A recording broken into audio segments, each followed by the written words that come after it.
రాజు నువ్వు ఎప్పుడు వ్యాన్ కొడుతున్నాడు, మనకు పెళ్ళైనా వ్యాన్ కొడుతున్నాడు, మనకు పిల్లలు పుట్టినా వ్యాన్ కొడుతున్నాడు, మన ముసలాళ్ళం అయిపోయినా వ్యాన్ కొడుతున్నాడు, సరేనా?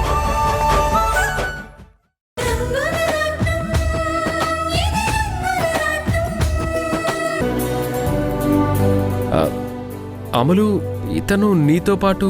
నమస్తే బాస్, మీరేంటి ఇక్కడ? చందు, మా అన్నయ్య నీకు ముందే తెలుసా? తెలుసు, కానీ మీ అన్నయ్యగా కాదు. ముందు మీ ఇద్దరు కూర్చోండి.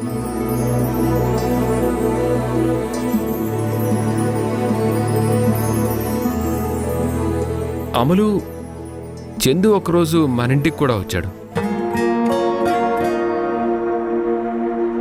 అసలు ఏం జరిగిందంటే,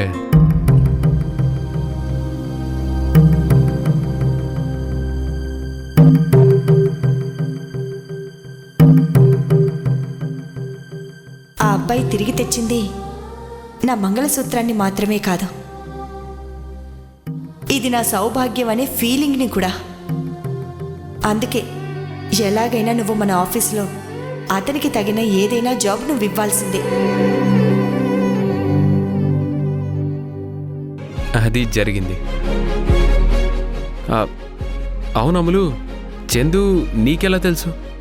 తను నా ఫ్రెండ్ అన్నయ్య, మంచి రైటర్ కూడా. ఓ, వెరీ గుడ్. చందు, జాబ్ ఇస్తానని చెప్పాను, మరి అప్పుడు నువ్వు ఆఫీస్కి రాలేదే? సారీ బాస్, ఆ రోజు మీరిచ్చిన విజిటింగ్ కార్డ్ ఎక్కడో మిస్ అయిపోయింది, అందుకే నేను రాలేకపోయాను. మరి ఇప్పుడెలా వచ్చావు?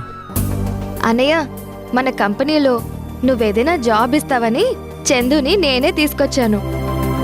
ఏం కోయిన్సిడెన్స్ బాస్, మీరు రమ్మన్నప్పుడు నేను రాలేకపోయినా ఇప్పుడు మిమ్మల్ని ఇలా కలుస్తున్నందుకు నాకు చాలా హ్యాపీగా ఉంది బాస్. ఎనీవేస్, ఆ రోజు అమ్మ చెప్పింది, ఇప్పుడు చెల్లి చెప్తుంది. Good, very good. అన్నయ్య, నీకు ఆల్రెడీ చందు గురించి తెలుసు కదా, నువ్వు జాబ్ ఇస్తే కష్టపడి పనిచేస్తాడు. ఎస్ బాస్, మీరు ఎలాంటి జాబ్ ఇచ్చినా తప్పకుండా నన్ను నేను ప్రూవ్ చేసుకుంటాను. ఓకే, నీకు నేను జాబ్ ఇవ్వాలంటే ఒక కండిషన్.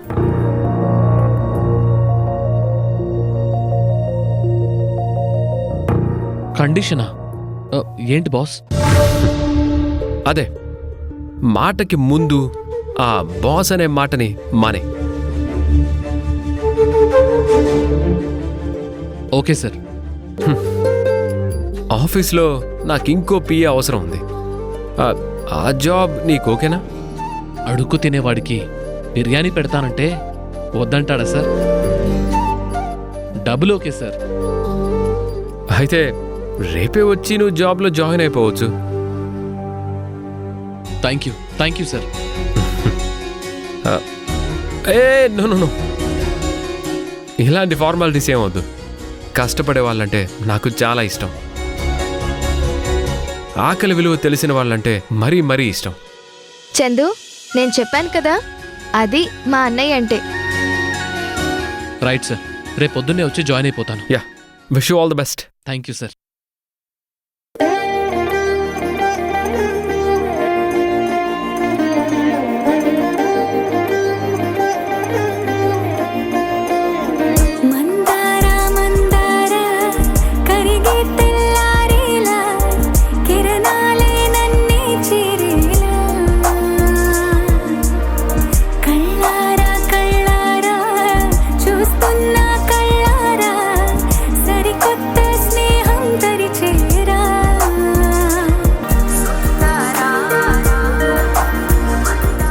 ఒక పరిచయం నాకు జీవితాన్ని ఇస్తుంది అనుకోలేదు.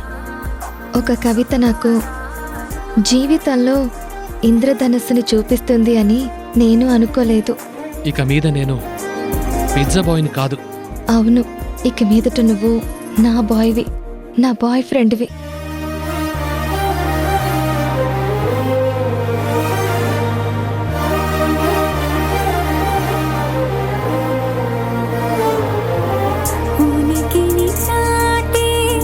ఊపిరి కూడా ఉలికి పడేలా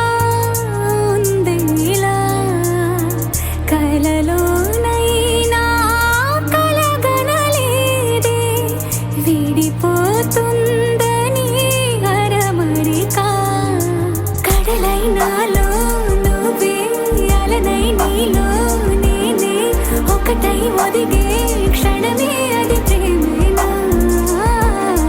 కాలాలని మరిపిస్తూ ఆనందమే అందిస్తూ నా ప్రయాణమైన గమ్యానివైనా నువ్వవుతున్నావే మందార మందార కరిగే తెల్లారేలాగా ఆగిరనా రేయ్, నీకేమైనా పిచ్చి పట్టిందా?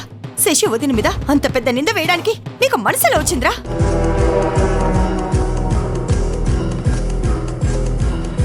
ఏంటి ఆదిత్య ఇది? క్షమాపణ చెప్తానని వచ్చి మళ్ళీ నువ్వు ఇలా చేయడం ఏమైనా బాగుందా? మీరందరూ వాడు ఏం చేసినా పట్టించుకోకపోవడం వల్లే పొగరు వాడికి తలకెక్కింది. బాలన్నయ్య, నా తప్పేమీ లేదని ముందే చెప్పాను కదన్నయ్య. ఏంట్రా చెప్పేది? నోటికి ఎంత మాట వస్తే అంత మాట అనేస్తావా?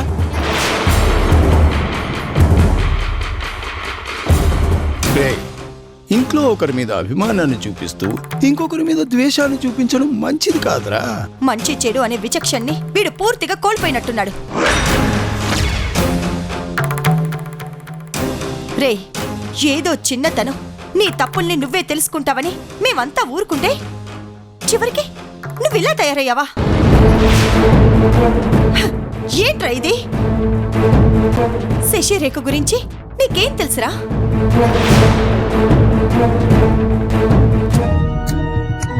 ఆ రోజు సీతకి ప్రాణం మీదకొస్తే తనే కదా రక్తాన్ని దానం చేసి సీత ప్రాణాన్ని కాపాడింది.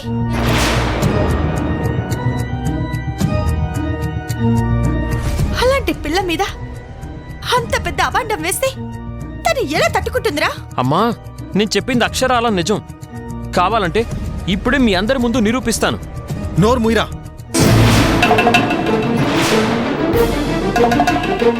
తమ్ముడివి కదా అని ఊరుకుంటుంటే ఇంకా రెచ్చిపోతున్నావేంటి? అన్నయ్య, అసలు నిజం ఏంటో నీకు తెలీదన్నయ్య. చూశారు కదమ్మా, విన్నారు కదా వాడి మాటలు.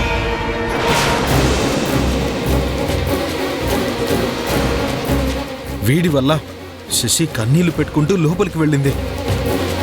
ఏమగైత్యం చేసుకుంటుందేమో అని నాకు చాలా టెన్షన్గా ఉంది.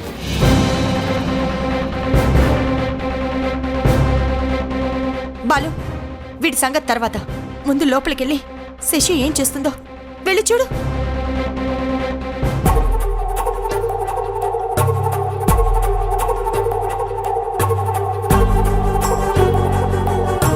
శశి, శశి, శశి, శశి, శశి, ఛ, ఎక్కడికి వెళ్ళింది?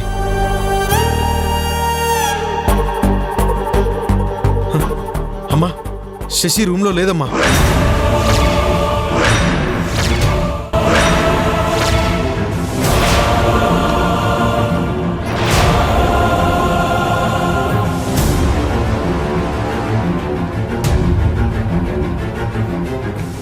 ఇప్పుడే కదరా తను లోపలికెళ్ళింది. ఇంతలోనే ఏమైంది? తాతయ్య, నాకెందుకో భయంగా ఉంది. అందరం ఇల్లంతా వెతుకుదాం. పదండి, రండి. పదండి.